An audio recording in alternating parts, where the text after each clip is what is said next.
Dear students, इस video lecture में हमारा आपके साथ डिस्कशन होगा invariance of law of conservation of energy under Galilean transformation equation.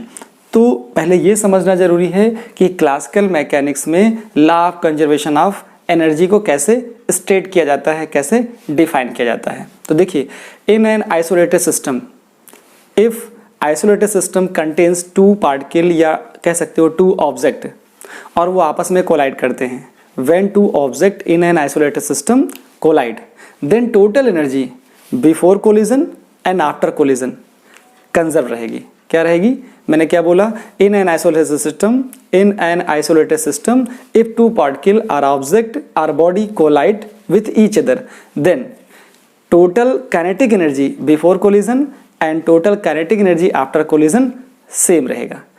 तो इसका मतलब समझ में आ गया कि काइनेटिक एनर्जी की ही हम बात करेंगे, क्योंकि हम डील कर रहे हैं क्लासिकल मैकेनिक्स को। चलिए, तो क्या करना है?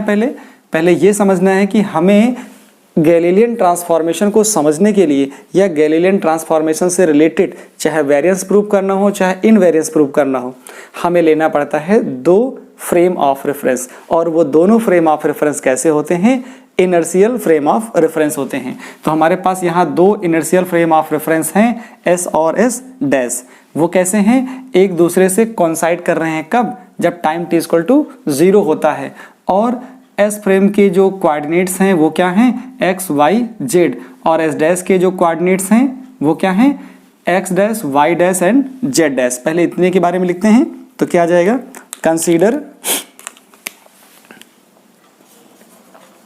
Consider two inertial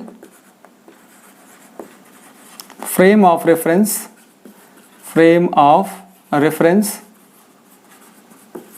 S and S dash having Cartesian coordinates। क्या आपके पास है Cartesian coordinates?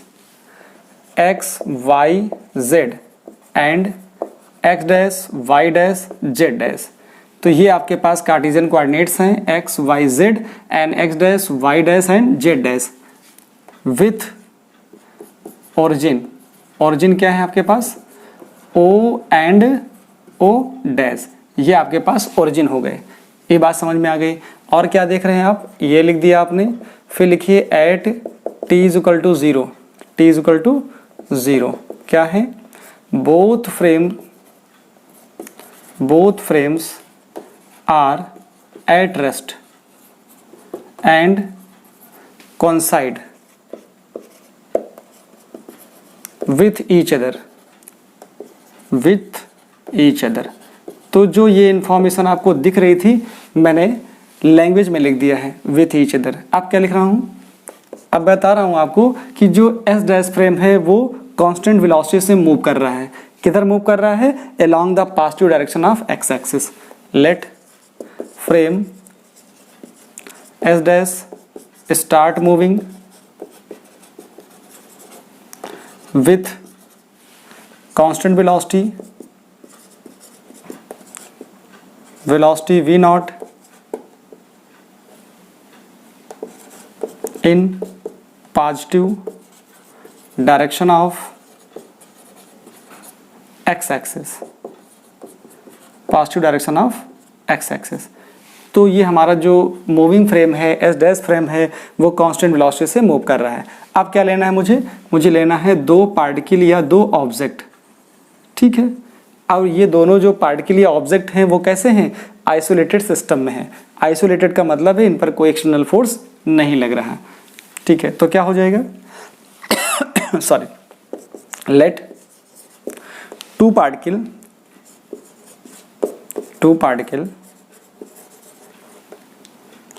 Of masses m1 and m2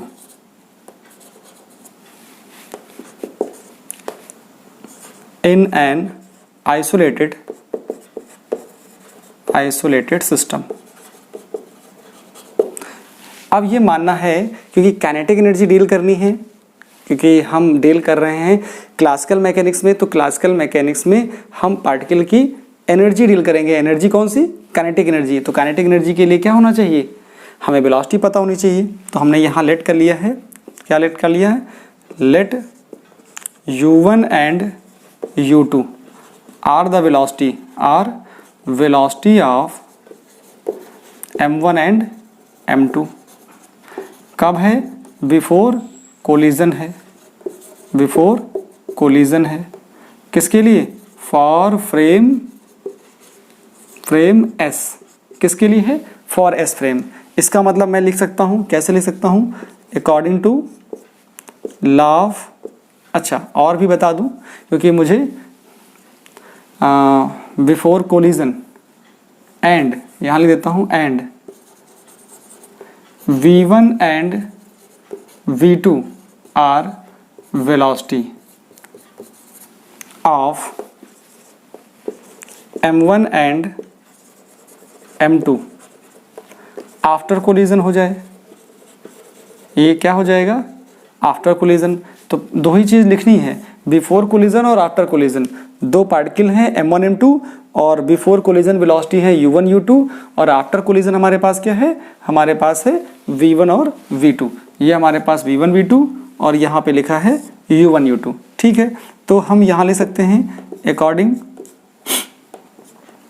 law of conservation of energy. अब एनर्जी में क्या दिखाना है? सिर्फ और सिर्फ काइनेटिक एनर्जी, क्योंकि क्लासिकल मैकेनिक्स सिर्फ डील करती है काइनेटिक एनर्जी से। तो क्या लिख दोगे यहाँ पे? यहाँ पे आ जाएगा 1/2 m1 u1 square plus 1/2 m2 u2 square equal to 1/2 m1 v1 square plus 1/2 m2 v2 square. ये आपके पास इक्वेशन 1 आ जाती है। अब मुझे बस यही प्रूफ करना है इन वेरिएंस के लिए कि एस फ्रेम के लिए तो ये काइनेटिक एनर्जी आई, ये बिफोर और ये आफ्टर। अगर ऐसा ही डिक्टो सेम जैसा मिल रहा है इक्वेशन 1, ऐसा ही इक्वेशन मुझे मिल जाए एस डैश फ्रेम के लिए, तो हम बोल देंगे कि जो एनर्जी होती है, एनर्जी, ठीक है, एनर्जी का मतलब काइनेटिक एनर्जी, या बोल सकता हूँ मैं law of conservation of energy invariance होता है फॉर गैलीलियन ट्रांसफॉर्मेशन इक्वेशन। तो कर रहे हैं और आपको बताते हैं कि कैसे स्टेप बाय स्टेप लिखना भी है और आपको एक्सप्लेन भी करते जा रहे हैं। तो ये हो गई बात एस फ्रेम की। अब मैं बात करता हूँ एस डैश फ्रेम की। तो एस डैश फ्रेम के लिए क्या आएगा? लिखा जाए लेट u1 डैश, क्योंकि एस डैश फ्रेम के लिए क्या होगा? जो भी चीज़ें कंसिडर करेंगे वो डैश में आएंगी। Let u1 dash and u2 dash are velocity of m1 and m2 before collision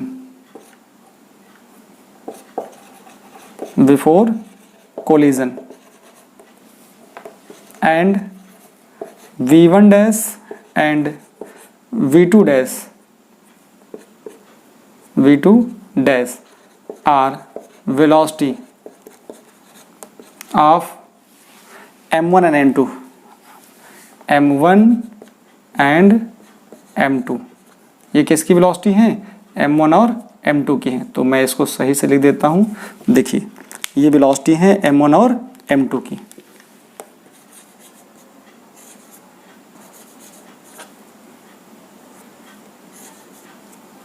ये m1 और m2 की वेलोसिटी है।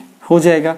चलिए अब वेलोसिटी मिल गई तो क्या ले सकते हो? वेलोसिटी कब है? ये velocity are v1 dash and v2 dash are the velocity of m1 m2 after collision है। क्या है? आफ्टर कोलिजन है। ये आफ्टर कोलिजन आ गई। फिर क्या लिखोगे? According law of conservation of energy. Energy conservation लगाओगे in classical mechanics. Law of conservation of energy in classical mechanics. क्या मैकेनिक्स, क्लासिकल मैकेनिक्स क्या डील करती है? सिर्फ काइनेटिक एनर्जी। तो क्या आ जाएगा? 1/2 m1 u1 dash, sorry u1 dash का square plus 1/2 m2 u2 dash का square is equal to 1/2 m1 v1 dash का स्क्वायर प्लस 1/2 m2 और ये v2 डैश का स्क्वायर। ये इक्वेशन नंबर हो गई हमारी 2। देखिए अब सब डैश में हो गया, यहाँ डैश में कुछ भी नहीं था, ये डैश में आ गया। किस फ्रेम के लिए बात हो रही है? ये किसके लिए है? For S frame dash, for frame S dash. ऊपर वाली जो भी बातें हुई हैं किसके फ्रेम के लिए बात हुई हैं? देखिए यहाँ पर जो भी बातें हो रही थी आफ्टर कोलिजन, ये वाला था फॉर फ्रेम एस, ये वाला फॉर फ्रेम एस था, और ये वाला हमारे पास किसके लिए है? For frame S dash. तो हमारे लिए एस और एस डैश दोनों फ्रेम की बात हो गई है। अब हमें क्या बात करनी है? अब हमें चाहिए किसके लिए? वैल्यू चाहिए, हमें चाहिए वैल्यू। हमें वैल्यू कौन सी चाहिए? हमें वैल्यू चाहिए u1 डैश की और u2 डैश की। देखिए हमें इसकी वैल्यू चाहिए, हमें इसकी वैल्यू चाहिए, इसकी वैल्यू चाहिए और इसकी वैल्यू चाहिए। क्या लिखते हैं हम? ये जानते हैं under Galilean transformation, under Galilean transformation equation क्या पता है? वेलोसिटी होती है variant, velocity is variant, velocity variant होती है। इसका मतलब वेलोसिटी वेरिएंट होने का क्या मतलब है? वेलोसिटी वेरिएंट होने का मतलब ये है that is v dash is equal to v minus v not. ये तो फॉर्मूला होता है। अब यहाँ से मैं क्या ले सकता हूँ? जरा देखो, ये ले सकता हूँ क्या? u1 डैश, तो क्या आ जाएगा? u1 माइनस v नॉट, एक बात हो गई।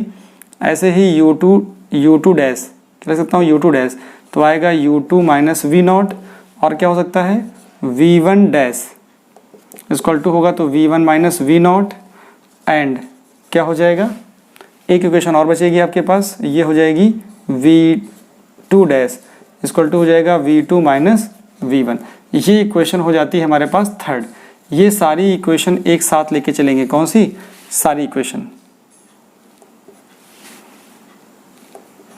देखिए ये एक पार्ट ये है, ये है और ये है और ये है। हम इक्वेशन 2 और थर्ड को सॉल्व करेंगे। किसको सॉल्व करेंगे? 2 और थर्ड को। तो 2 और थर्ड को कैसे सॉल्व करते हैं? सिर्फ मुझे क्या करना है? वैल्यूज पुट करनी है। जैसे वैल्यूज पुट कर देंगे हमारा रिजल्ट आ जाएगा। देखिए स्क्रीनशॉट ले लीजिए, इसको मैं रब कर देता हूँ। यहाँ पर मुझे वैल्यू पुट करनी है, करिए वैल्यू। देखिए वैल्यू कैसे पुट करते हैं?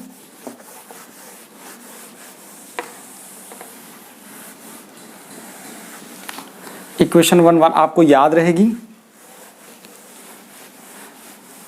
चलिए ये है फ्रॉम इक्वेशन 1 एंड 2। मैं लिख देता हूँ from relation first and second. तो फर्स्ट और सेकंड को क्या देखोगे? इसकी वैल्यू उठा के यहाँ पुट कर दीजिए। कितना आ जाएगा? 1/2 m1 आ जाएगा, और इसकी वैल्यू क्या आ गई? u1 डैश की, यहाँ से उठा के पुट कर दीजिए। ये आपको मिल जाता है u1 माइनस v नॉट का स्क्वायर हो गया, 1/2 m2 आ गया। जरा इसकी वैल्यू पुट करिए u2 डैश की, तो u2 माइनस v नॉट आ गया, स्क्वायर आ गया, इज इक्वल टू इसमें पुट करिए 1/2 m1।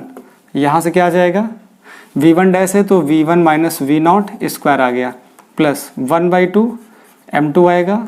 यहाँ पे v2 है, v2 डैश है तो v2 माइनस v नॉट का स्क्वायर आ गया। पहले आप स्क्वायर ओपन कर लीजिए, फिर उसके बाद मल्टीप्लाई कर दीजिए, रिजल्ट आ जाएगा सेम। देखिए क्या आ जाएगा? 1/2 m1 रहेगा, यहाँ से आएगा u1 square plus v not square minus 2 u1 v not plus 1/2 m2, और यहाँ से आ जाएगा u2 square plus v not square minus 2 u2 v not. ये आ गया। इसका सॉल्व करोगे तो क्या आएगा? इसका होगा तो 1/2 m1, यहाँ से आएगा v1 square plus v not square minus आ जाएगा 2v1 v not plus 1/2 m2 है, और अंदर क्या आ जाएगा? v2 square plus v not square minus 2v2 और वी नॉट, ये आंसर आ जाएगा यहाँ से, वी नॉट। ठीक है, अच्छा तो इसको बड़ा ब्रैकेट कर लीजिए ऐसे। अभी क्या करना है, अब मल्टीप्लाई कर दीजिए।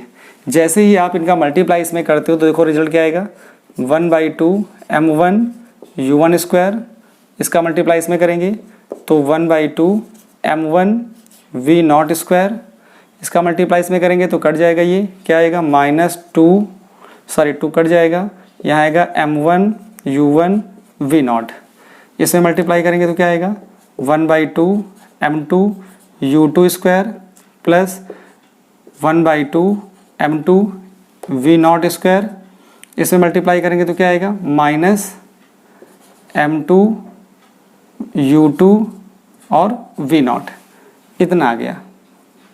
इसको मैं ऐसे छोटा कर देता हूँ, या v नॉट आएगा यहाँ z ऐसे। ठीक है, अब इसका देखिए नीचे वाले टर्म का क्या आएगा, इसका आएगा 1/2m1 v1 square plus 1/2m1 v not square, इसका मल्टीप्लाई इसमें हुआ, इसमें करेंगे तो 2 से 2 कैंसिल आउट हो जाएगा और ये आएगा कितना m1 v1 v नॉट, इसमें करिए तो 1/2m2 v2 square plus 1/2m2 v not square, और आगे मल्टीप्लाई करेंगे तो 2 से 2 कैंसिल हो जाएगा, m2 v2 और v नॉट आ जाएगा। क्लियर हुआ इतना। अब जरा देखिए, बहुत सारे टर्म्स यहाँ पर आपको कैंसिल होते नज़र आ रहे होंगे। एक तो देखिए ये, जैसे m1/2 1/2m1 v not square, ये टर्म इधर से देखोगे 1/2 m1 v not square cancel हो जाएगा। इधर से देखिए ये वाला टर्म और इधर से ये टर्म कैंसिल आउट हो जाएगा, बचेगा क्या, इसको देखिए 1/2 m1 u1 स्क्वायर, यहाँ से आएगा प्लस 1/2 m2 u2 स्क्वायर, ये टर्म बच गया, ये यहाँ पे टर्म बच रहा है, ये टर्म और ये टर्म, इन दोनों में देखिए क्या कॉमन है, यहाँ पे कॉमन है माइनस वी नॉट, अंदर क्या बचेगा m1 u1, यहाँ से क्या आ जाएगा m2 u2 आ जाएगा।